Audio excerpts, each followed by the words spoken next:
frères nous, toujours été net comme un cabatabou.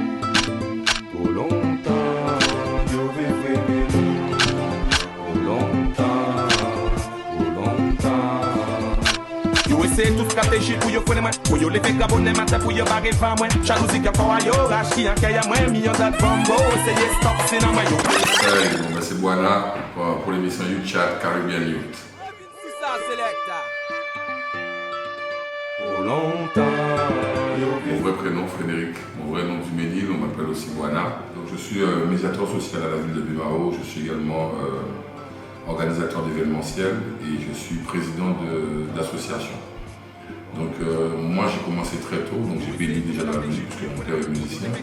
Et j'ai commencé avec le groupe MTBF en 1993-94 par là, où on a pu participer à pas mal de sound system à l'époque, la Sound System, Washapla, Ken Park, etc. On a pu mettre en place aussi des compiles avec pas mal d'artistes qu'on côtoyait à l'époque, qu'on côtoie toujours d'ailleurs. Et voilà, donc le goût de la musique et de l'événementiel, je l'ai depuis très longtemps. Ce qui m'a permis en tout cas aujourd'hui d'organiser les fêtes de la musique à Bilbao depuis 2010. La dernière en date c'était le 21 juin 2024 avec l'artiste Sivoni et avec pas mal d'artistes en première partie. On a organisé d'autres événements aussi, donc les premières parties de Movado, de Kalash, de Popcan, de Section d'Assaut, de Lip John. Donc on en a fait pas mal. On a pu faire venir aussi Etana, la jamaïcaine. Donc voilà, j'ai cet amour-là, cette passion-là pour tout ce qui est musique et tout ce qui tourne autour de la musique. Donc l'événementiel et voilà. Donc ouais, on a le concert de Ligno qui arrive où on s'occupe de la première partie, mais on s'occupe aussi d'un concept qui s'appelle le Next Top Challenge, où on s'est dit que voilà, il y a beaucoup de talents en Guadeloupe, donc on n'a pas envie que ce soit toujours les mêmes qui fassent les premières parties des artistes internationaux. Donc on a mis en place le Next Top Challenge qui consiste à poster sa vidéo sur Instagram. Et les vidéos qui ont le plus de likes auront la possibilité de participer à la finale au Memorial Act le 30 octobre. Et sur les 15, on va en choisir 3 qui feront la première partie des et qui auront aussi une récompense financière. Voilà, ça c'est pour le projet à venir. On a un autre projet qui s'appelle le Peace and Life, qui est prévu pour l'année prochaine. Ce sera aussi un village qu'on va mettre en place avec aussi un concours de talent en amont du concert de Maître Gims au Vélodrome de Bimao. Voilà, ça c'est pour les actions à venir. Sinon, je suis président d'association, je suis président de CAPAB, qui est le collectif des associations d'agglomération Pointe-à-Pitre à Bimao, qui regroupe une trentaine, voire une quarantaine d'associations. Et JPMC, j'étais président, maintenant je suis devenu membre d'honneur. Et voilà, avec JPMC, on fait beaucoup d'œuvres caritatives, on œuvre beaucoup dans le social. Donc pour les petites actions qu'on a déjà mis en place, on a l'action qui s'appelle Voix plus claire dont Sivoni le parrain, où il consiste à récupérer des montures usagées qu'on remet au bout du jour. Et les personnes peuvent récupérer ces montures gratuitement. Et le petit plus, c'est que s'ils viennent avec leur ordonnance, on peut leur faire aussi les verres gratuitement. Ça fait qu'ils ont une paire de lunettes gratuite. On organise aussi tous les mois de mai une distribution de paniers solidaires avec la tyrolienne.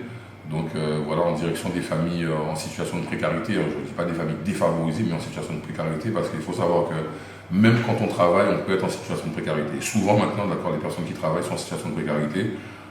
On sait dans quel univers et quel monde on vit en ce moment. En tout cas, nous, les Guadeloupéens, les Martiniquais, les dom-toms, en tout cas, cette histoire de vie chère, etc., ça touche tout le monde, ça touche toutes les classes sociales.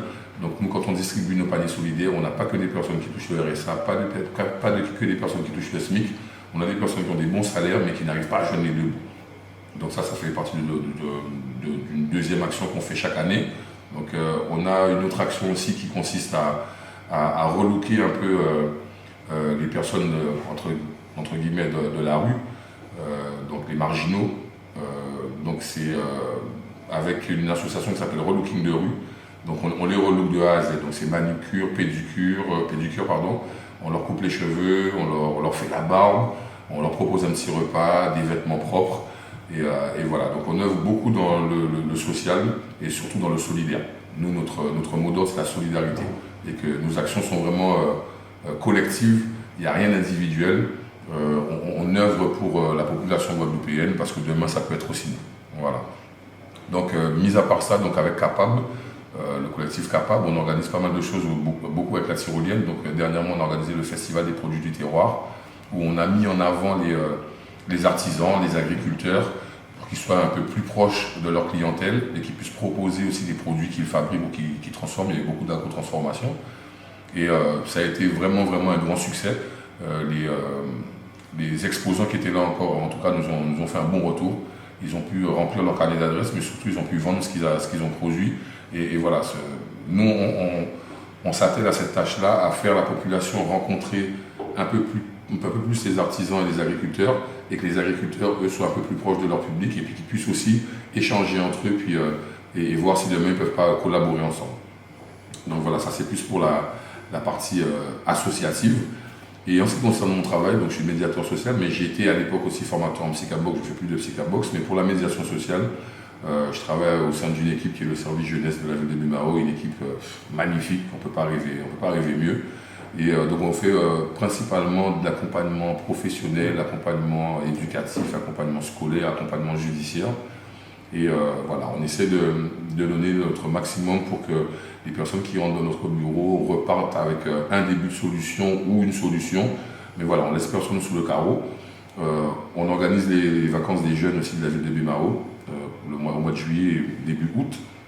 Et voilà, on a pas mal d'actions dans ce sens-là. Là, par exemple, pour la petite anecdote, on va l'association,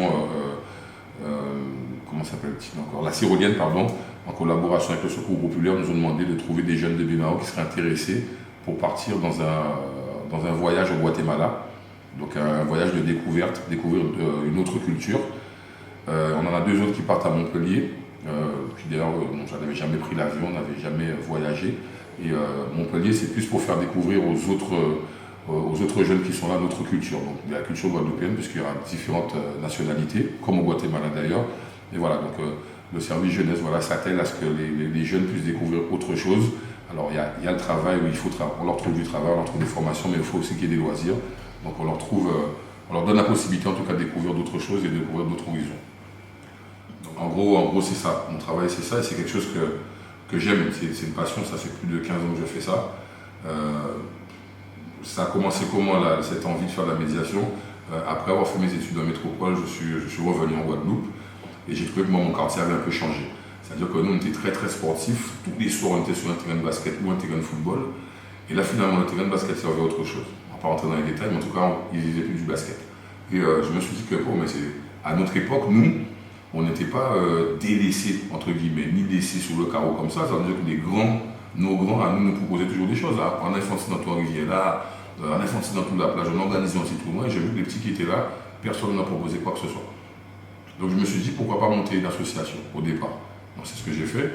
Et mon association au départ, on n'était pas beaucoup, mais les jeunes venaient nous voir, donc on leur faisait des CV, des motivations. Et on avait une petite fourgonnette à l'époque et on sillonnait Jarry pour leur trouver du travail. Donc de fil en aiguille, on s'est dit mais pourquoi pas faire d'autres choses. Et autre chose c'est quoi? Donc déjà agrandir l'association, mais toucher un public un peu plus large. Donc on s'est dit on va toucher peut-être maintenant les plus de 25 ans, voire peut-être les plus de 50 ans, parce qu'il faut savoir aussi qu'il y a un gros chômage des personnes âgées. Et pour la plupart, vu la petite retraite qui touche par de s'obliger de trouver encore un petit boulot à côté pour pouvoir subvenir à leurs besoins. Donc voilà, donc on a agrandi l'association et de là finalement je me suis dit en fait je suis en train de faire un travail de médiateur social. Donc j'ai passé des diplômes en ce sens parce que voilà, moi j'aime la communication, j'aime le rapport à l'humain, j'aime discuter, je suis un peu bavard d'ailleurs, je pense que ça doit se voir, tu vois, mais voilà, j'aime discuter avec les gens, j'aime savoir ce que les gens pensent, j'aime aider l'autre. Et pourquoi j'aime aider l'autre? Parce que voilà, moi j'ai toujours eu mes parents faire ça. Il y a toujours eu des tensions un peu chez moi parce que mon père avait tendance toujours à aider tout le monde. Ma mère aussi, mais il y a des moments, c'était pas excessif, mais voilà, il était qu'à déshabiller Paul pour habiller Jacques. Tu vois? Donc moi j'ai toujours été élevé dans l'entraide entre frères et sœurs, entre voisins, voisines, où on se partage ceci, on se partage cela. Et je me suis dit que c'est des valeurs qui se perdent. Et pourquoi pas continuer à inculquer ces valeurs-là à notre jeunesse. Donc voilà, c'est ce que je continue à faire, en tout cas c'est ce que j'essaie de faire. Voilà. Et pour continuer sur cette lancée-là, ce travail de médiateur m'a permis aussi de connaître la vraie misère humaine, parce que nous, on est dans notre petit confort au quotidien. Mais mon travail, moi, m'a permis de rencontrer des personnes qui ont toujours le sourire et qui pourtant ont une vie qu'on n'aurait pas aimé avoir nous. C'est-à-dire que c'est des gens qui ne se plaignent pas, qui ont des problèmes de santé, qui ont des problèmes financiers, qui ont des problèmes professionnels, etc., mais qui ont le sourire au quotidien. Et ça nous permet de relativiser un peu, de se dire que finalement on est bien lotis. Et justement pour inculquer ça aux autres, il faut que nous on le sache déjà qu'on est bien lotis et qu'on a voilà, ni des bitins qui est en place pour nous, ni ça qui panie, et pourtant c'est nous n'a pas qu'à plein mieux, quoi, tu vois. Donc voilà, ça m'a permis de rencontrer pas mal de monde. Et j'ai commencé sur Bémao, mais je me suis étendu un peu sur toute la Guadeloupe, donc je me suis permis d'aller dans des communes, aller rencontrer d'autres personnes, parler à des acteurs du social d'autres communes. Ça m'a permis aussi de travailler aussi avec d'autres services de la ville, dont le CCAS, avec qui on travaille en étroite collaboration, à l'extérieur avec la Croix-Rouge, voilà, avec d'autres entités. Et voilà, donc ça m'a donné un bon carnet d'adresses où quand un usager vient là, je n'ai pas à réfléchir qui je vais appeler, je sais déjà qui je vais appeler puisque j'ai pu rencontrer pas mal de personnes durant mon parcours. Donc voilà. Pour revenir toujours à la médiation, j'ai été aussi formateur en Psychabox. Donc j'ai été formé par M. Jean-Yves Besson qui est, je crois, le meilleur formateur qu'on peut trouver en tout cas, et qui m'a formé à la Psychabox, qui est une meilleure connaissance de soi en situation de violence. Donc apprendre à maîtriser sa violence, c'est déjà savoir qu'on est violent, parce qu'on ne n'est pas violent, on le devient par rapport à notre parcours de vie, par rapport au lieu où on habite, par rapport à notre vécu. Okay, mais il faut déjà qu'on se dise qu'on l'est, parce qu'on a toujours tendance à être dans le déni, à se dire non, on n'est pas violent, mais la violence elle n'est pas que verbale, elle n'est pas que physique. La violence ça peut être juste un regard, ça peut être juste un bonjour qu'on n'a pas dit à quelqu'un et la personne la reçoit comme quelque chose d'un peu violent. Donc c'est comprendre sa violence et comprendre la violence de l'autre. Okay, donc c'est pas compliqué, c'est assez compliqué à expliquer, il faut plus se pratiquer, mais on met des gants de boxe et c'est vraiment de la communication non verbale. C'est la communication non verbale, donc on met des gants de boxe, c'est de la frappe atténuée, on ne se tape pas dessus. C'est de la frappe atténuée, et puis déjà, on peut déjà faire une première analyse. Si la personne n'arrive pas à atténuer sa frappe, c'est qu'il y a déjà un problème de maîtrise de soi. Donc voilà, pour faire court, c'est vraiment de la communication non verbale. On travaille vraiment sur l'humain, on travaille aussi sur le corps.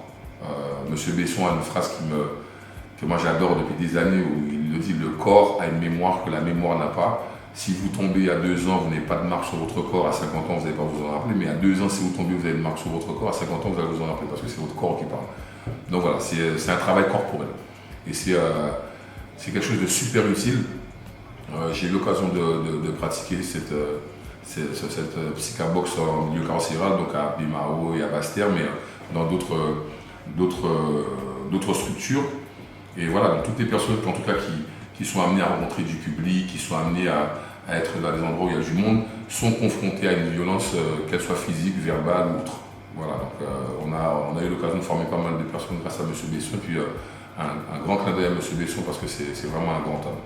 Voilà, tout ça c'est de la passion. Moi je pense que c'est lié aussi à la médiation et la musique, la médiation sociale en tout cas et la musique, je pense que c'est quelque chose de lié. La médiation c'est aller vers les gens et la musique c'est donner de la joie et de la gaieté aux gens. Donc il y a toujours de l'humain dedans. Donc pour moi c'est lié, moi c'est mes deux passions. Et c'est quelque chose que je fais au quotidien et je pense que je le ferai jusqu'à mon dernier souffle, je pense. Ouais. Donc voilà. Zami, Zami, Zami,